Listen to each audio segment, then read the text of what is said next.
You believe your goodness is a shield. You believe your humility is a virtue. You think your willingness to turn the other cheek, to absorb the slight, to explain yourself patiently, makes you the better man. That is a lie. It is the most dangerous lie you have ever been told. It is a poison that you have been drinking your entire life, calling it water.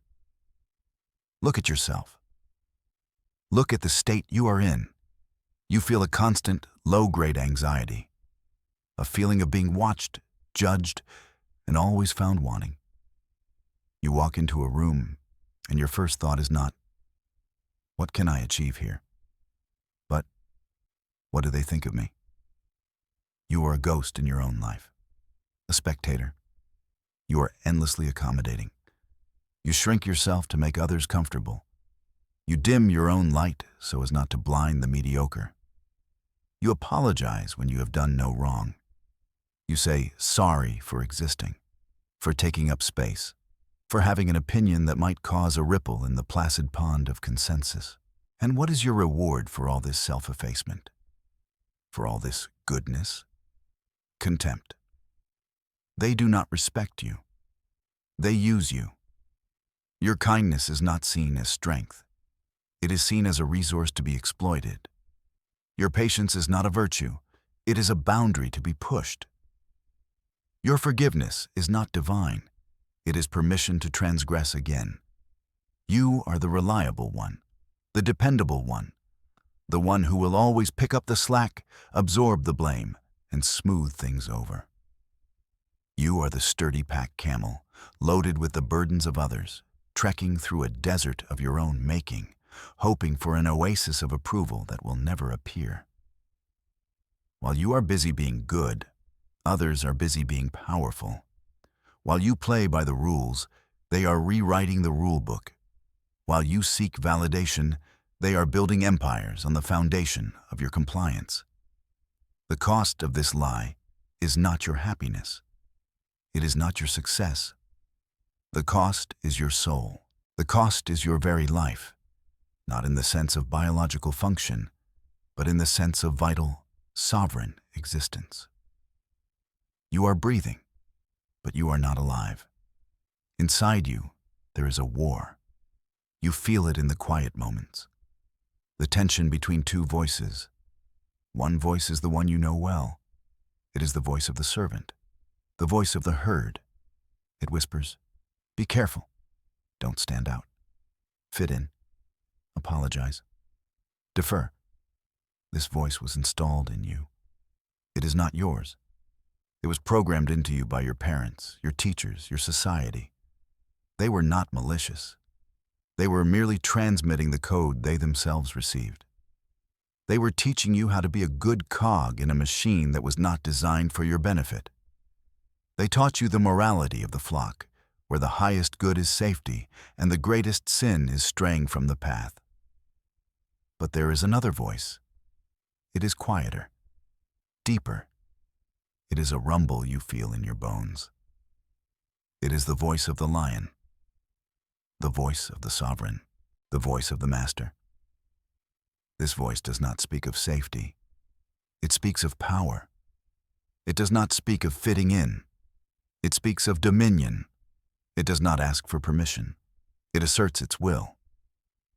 Every time you have felt a flash of righteous anger at being disrespected, that was the lion. Every time you have felt the urge to cast off the expectations of others and walk your own path, that was the lion.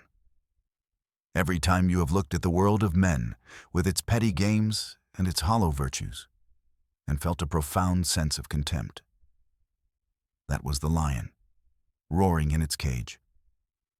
You have been taught to fear this voice, to drug it with platitudes about humility and kindness, to starve it with self-doubt. Today, you stop. Today, we feed the lion. The man who first diagnosed this poison, who first mapped the battlefield of your soul, was the philosopher Friedrich Nietzsche.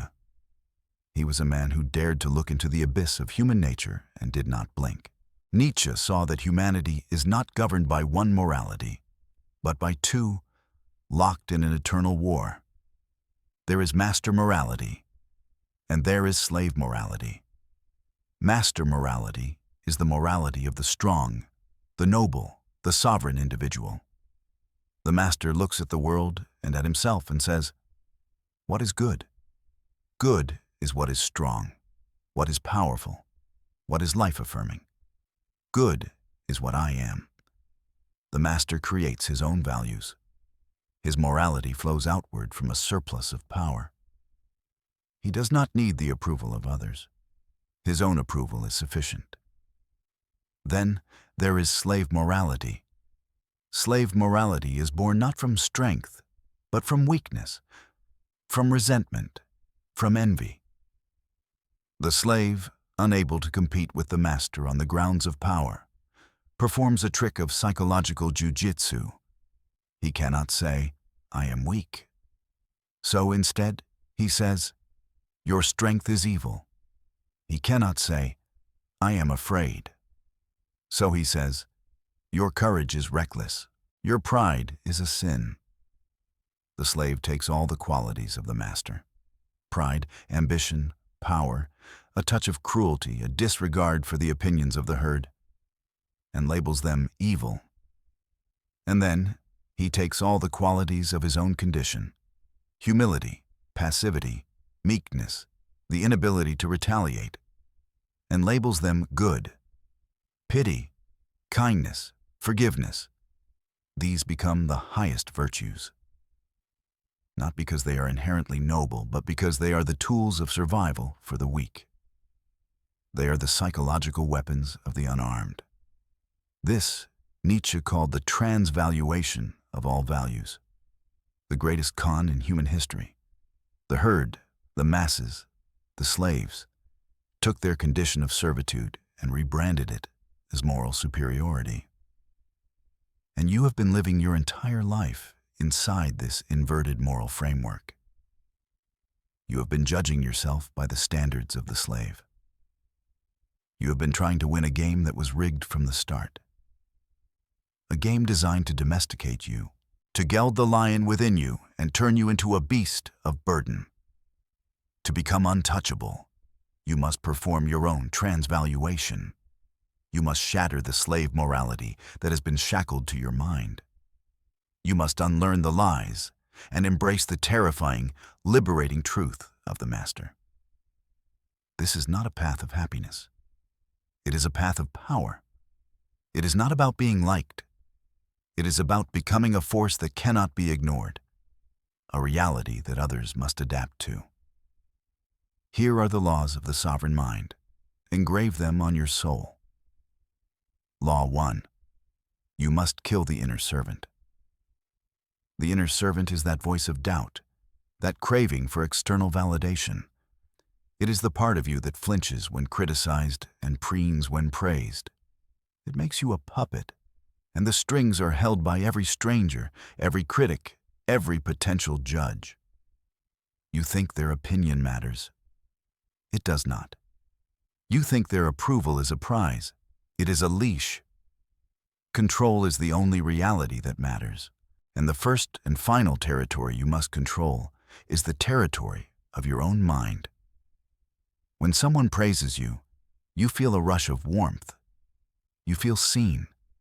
That feeling is a vulnerability. The same channel that lets in the warmth of praise is the channel that will let in the cold of criticism. You must seal that channel. Your sense of self-worth must come from one source and one source only: you. It must be an internal furnace, not a mirror reflecting the fleeting light of others. When you are praised, observe it with detachment. Acknowledge it as data. This person is pleased. That is all. Do not absorb it into your identity. When you are criticized, observe it with the same detachment. This person is displeased. That is all. It is information about them, their standards, their intentions. It is not truth about you. The inner servant will scream. It will tell you that you need their approval to survive. Starve it. Let it wither and die from lack of attention.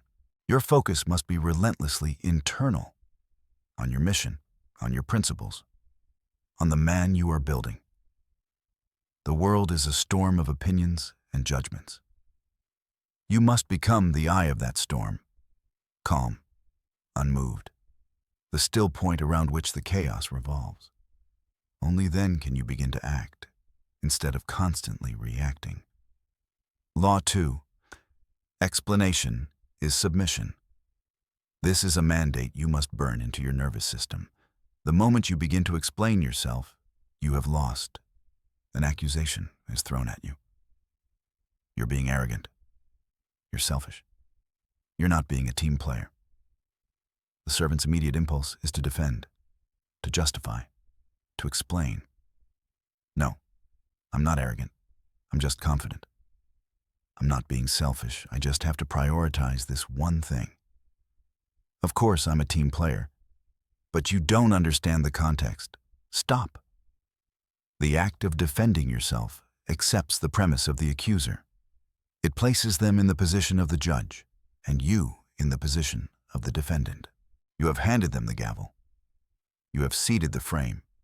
You have submitted. Power is held by refusing to enter their frame. When accused, you have several powerful alternatives to the weakness of explanation. 1. Silence. A calm, unwavering stare. It communicates that their opinion is so irrelevant, it does not even warrant a verbal response. It is a wall they will crash against. 2. Agreement and amplification. This is a form of weaponized sarcasm. It demonstrates that their attack has no emotional purchase. Attacker, you're so arrogant. Master response, you have no idea. If you could hear my inner monologue, you'd be truly horrified. Say it with a slight, amused smile. Watch them sputter. You have taken their weapon, exaggerated it to absurdity, and shown them it cannot harm you. You have become untouchable. Attacker, that was a selfish move. Master response, absolutely. My capacity for selfishness is one of my most developed traits. I've been working on it. You are not denying the charge. You are owning it, and in doing so, you rob it of its power to shame you. You are operating on a moral plane where their definitions of selfish and arrogant are meaningless trophies from a game you are no longer playing. 3. Reframing. Pivot the accusation back to them or to a higher principle. Attacker, you're not being a team player. Master response, my focus is on the result, not the process. Are you more concerned with appearing to be a team than with actually winning? You have elevated the conversation. You have seized the frame and defined the terms of engagement. Now they are the ones on the defensive. Never explain, never justify. It is the language of the subordinate. You will speak the language of the sovereign. Law 3. Weaponize virtue. The slave believes that goodness, honesty, and loyalty are absolute commandments. The master understands they are tools. They are weapons in an arsenal, to be deployed strategically, not adhered to blindly. Blind honesty is a weakness. You do not owe your unfiltered thoughts to anyone. Your mind is your kingdom. You control the flow of information at its borders. To share your every thought, your every strategy, your every vulnerability, is to invite invasion. Be honest when it serves your long-term goals. Be honest to build a reputation for integrity that you can later leverage. Be honest with those who have earned your trust. With others, be strategic. Be inscrutable. Let them guess. Blind loyalty is suicide. Loyalty must be conditional. It must be reciprocal. To be loyal to those who are not loyal to you, to an organization that sees you as a disposable number, to a cause that exploits you, this is not a virtue. It is a sickness. Your highest loyalty is to your own sovereignty, to your own path. All other loyalties are contracts. subject to review and termination. Even kindness, the sacred cow of slave morality, must become a strategic choice. Random acts of kindness are for the herd. Your kindness will be deliberate, calculated. You will be kind to those who are strong. To build powerful alliances, you will be kind to those below you who are loyal. To inspire devotion, you will show spectacular generosity when it serves to display your power and magnanimity, creating a legend around yourself. But kindness to your enemies? Kindness to those who have demonstrated their contempt for you? That is not kindness. That is weakness. It is a signal that you are a safe target. Weakness is a vacuum for predation. Your niceness to those who wish you ill is an open invitation for them to attack. They will not see it as grace. They will see it as fear. Stop being good. Start being strategic. A good man is predictable and exploitable. A strategic man is formidable. An untouchable man is one who can be kind or cruel or honest or deceptive with equal facility, choosing his tool based on his objective, not on a pre-programmed moral code written by his enemies. Drop this affirmation into your mind. I choose strategic goodness. Law 4. Certainty is gravity. In any human interaction, power does not gravitate to the most correct person. It does not gravitate to the most competent or the most intelligent.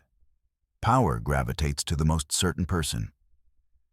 Certainty is a force of nature. It is a psychological gravity that pulls others into its orbit. You have seen this 1,000 times. A meeting where one person, perhaps less qualified than others, speaks with absolute, unshakable conviction. They do not use qualifying phrases like, I think, or maybe we could.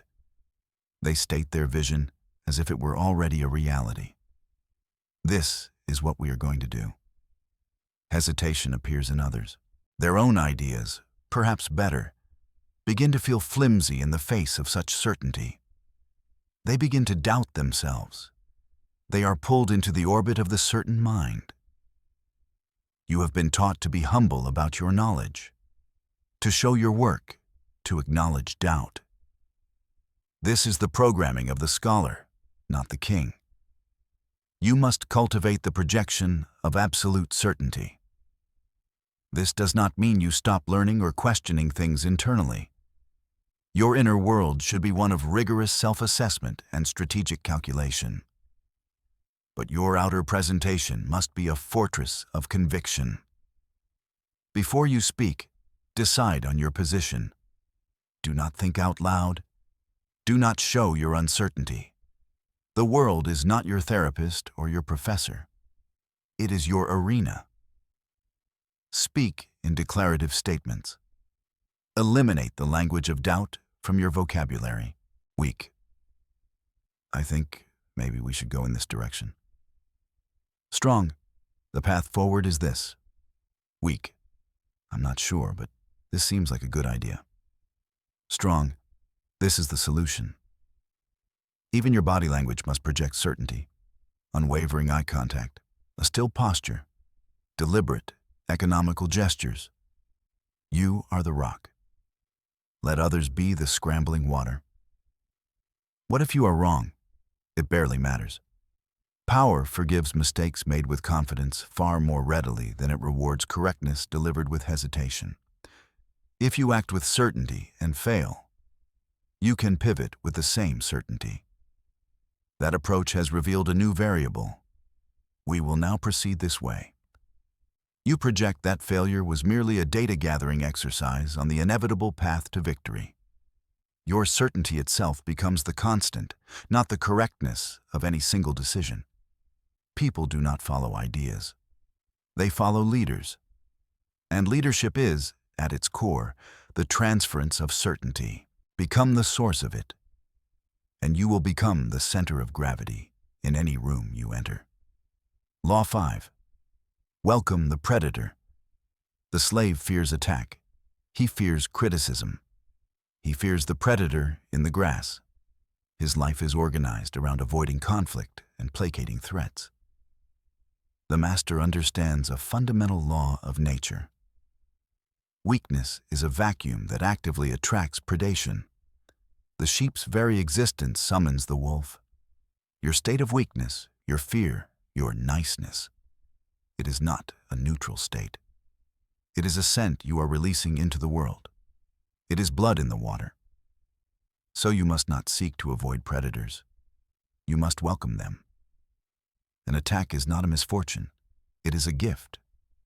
First, an attack is a diagnostic tool. It reveals your enemies. The herd is full of smiling faces and hidden daggers. You often do not know who is truly against you until they are provoked into revealing themselves. When you start to display strength, to act with certainty, to disregard their opinions, the insecure and the resentful will be forced to attack. They will call you arrogant. They will try to sabotage you. They will gossip behind your back. Good. Now you know. You can map the terrain. You can see who is who. An enemy revealed is an enemy disarmed. Thank them for showing you their cards. Second, an attack is a whetstone. It is an opportunity to sharpen your skills and fortify your mind. Each verbal jab you parry without explaining yourself. Each attempt to shame you that you meet with amused indifference. Each challenge to your frame that you effortlessly deflect, it makes you stronger. You are forging your emotional unreachability in the fire of their resentment. The slave wants a safe space. The master seeks the arena. He knows that pressure is what creates diamonds. He knows that resistance is what builds muscle. So when the attack comes, your first internal reaction must be a quiet thank you. Thank you for showing me where the weak point in my armor is. I will reinforce it. Thank you for revealing your true nature. I will remember it. Thank you for giving me this opportunity to practice my indifference, to master my frame, to become untouchable. Do not pray for a life without enemies. Pray for the strength to conquer them. Law and 6. Become emotionally unreachable. Your emotions are the final frontier of control. As long as someone else can dictate your emotional state, you are their slave. If their anger makes you angry, you are their slave. If their sadness makes you sad, you are their slave. If their anxiety makes you anxious, you are their slave. If their attempt to shame you makes you feel shame, you are their slave. You are a boat being tossed on the waves of their internal weather. To be sovereign is to be the lighthouse, fixed and shining, regardless of the storm.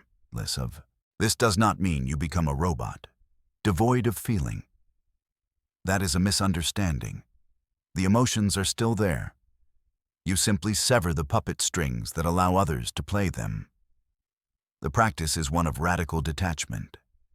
You observe the emotions of others as you would observe a weather pattern.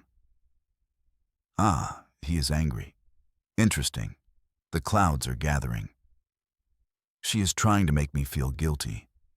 A classic maneuver. A low-pressure system moving in. You observe your own emotional reactions with the same dispassionate curiosity. My heart rate is increasing. My jaw is clenching. An anger response is being triggered by his words. Fascinating. By observing it, you create a space between the stimulus and your response. In that space lies your freedom. In that space lies all your power. You are no longer the emotion. You are the consciousness observing the emotion. And because you are the observer, you can choose. You can choose not to act on it. You can choose to let it pass through you like a cloud passing across the sun. This is the source of true composure. It is not about suppressing emotion. It is about transcending it. When someone tries to provoke you, see it for the game it is. They are throwing a ball, hoping you will feel compelled to catch it. Let it drop. Smile faintly, as if watching a child's tantrum. Your calmness will be more infuriating to them than any angry retort.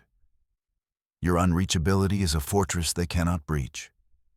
They will exhaust themselves trying to find a crack, while you remain centered, conserving your energy for what truly matters. This is the state of being untouchable. It is not that the arrows are not fired. It is that they cannot find purchase on your skin. They glance off your aura of perfect composure.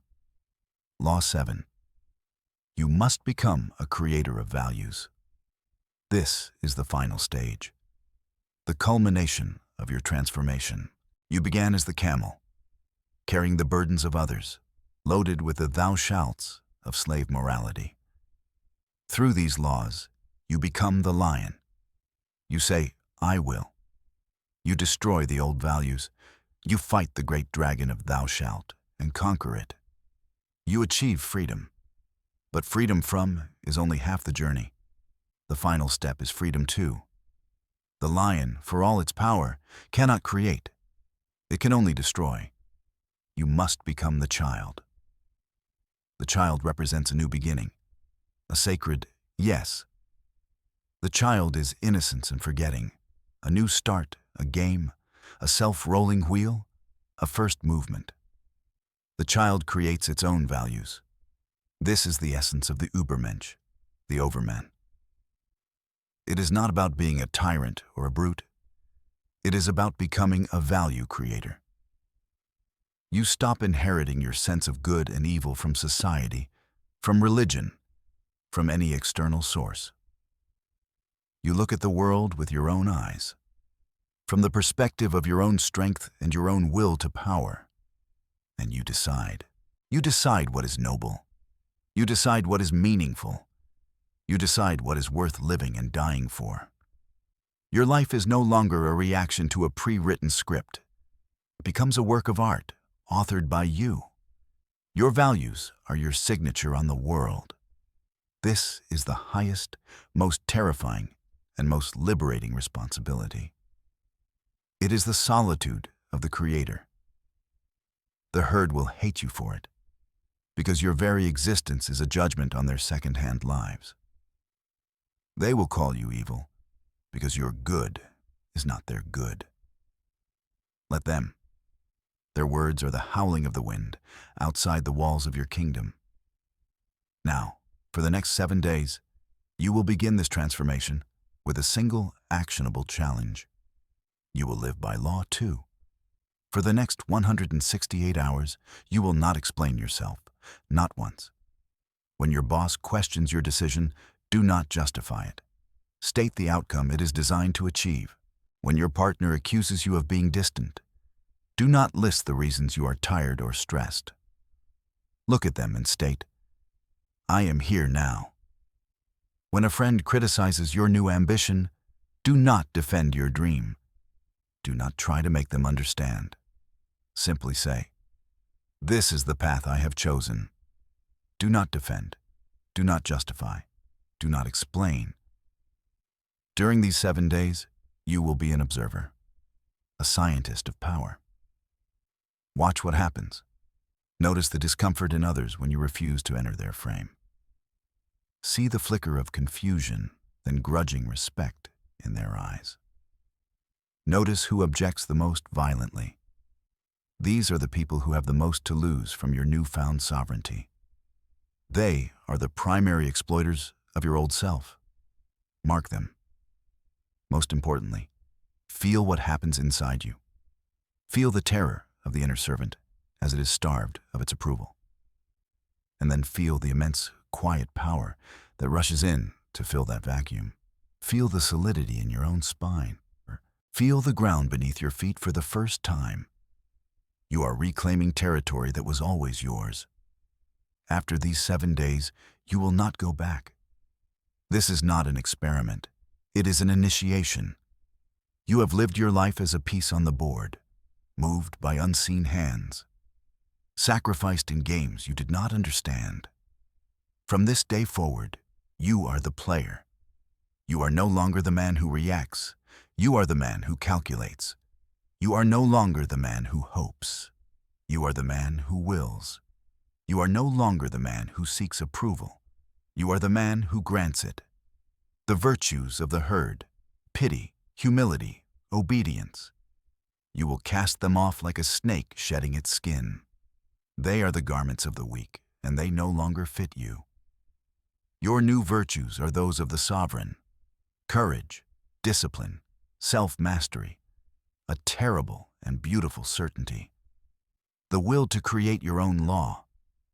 You will become a man who is unforgettable, not because you are loud or ostentatious, but because your presence has weight, your silence has meaning, your gaze has pressure. When you are in a room, the center of gravity shifts. You will become a man whose yes is a creative act and whose no is an immovable mountain. You have become unreachable, not physically, but psychically, emotionally, morally. They can scream, they can accuse, they can praise, they can beg. And you will observe it all with the calm, detached amusement of a king watching a court play. Their reality can no longer penetrate yours. This is the mindset that makes you untouchable. It is the great refusal to be a slave. This is your coronation. There is no crown but the one you forge for yourself. There is no kingdom but the one you build within your own mind. The path forward is one of solitude. The eagle flies alone. The lion hunts alone. The Creator works alone. You must be willing to be misunderstood. You must be willing to be feared. You must be willing to be hated by those who have built their world on the lie you have just abandoned. Their hatred is your confirmation. It is the proof that you are finally free. You are no longer a sheep, seeking the warmth of the flock. You are a star, burning in the cold, beautiful darkness of your own making. This is your schism, your breaking point. You either click away from this truth and fall back into the comforting slumber of the herd, or you step forward into the stark, electrifying reality of the sovereign. The choice is made not with a gesture, but with a fundamental shift in your soul. A decision to stop asking for permission to live. This place is not a sanctuary for self-help. It is not here to make you feel good. This is a forge. This is a war room. And you have just been handed your weapon. The fire is only now being stoked. The lessons to come will go deeper into the darkness, deeper into the mechanics of power, deeper into the heart of what it means to be a master of your own destiny. Prepare yourself. The man you were is already a memory. The man you will become is watching. Do not disappoint him.